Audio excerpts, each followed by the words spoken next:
বন্ধুরা রান্না হচ্ছে মটন, সব ম্যারিনেশন করে রাখা হয়েছে এই সমস্ত রকম মশলা। ঠিক আছে, এই দেখো কড়াইতে পেঁয়াজ ভাজা চলছে, চিনি চলছে বলে একটু আওয়াজ হচ্ছে। রাঁধুনি আজকে তোমাদের দাদা ভাই, আমি ভিডিও করছি।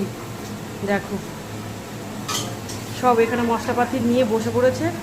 আর এখানে অনেক রকম মশলা, ধনে জিরে আদা পেঁয়াজ রসুন টক দই, তারপর পেঁয়াজ বাটা লঙ্কা বাটা হলুদ, সব রকম মশলা যা যা লাগে দিয়ে রান্না হচ্ছে। রান্না হলে ফাইনাল লুক শেয়ার করবো। এই মিক্সিতে সব বাটা হয়েছে। এই দেখো সমস্ত ইনগ্রিডিয়েন্টস দাদাভাই নিয়ে এসছে। এই দেখো এগুলোও লাগবে। ঠিক আছে, রান্নাটা হোক, তারপর তোমাদের সাথে সব কিছু শেয়ার করছি।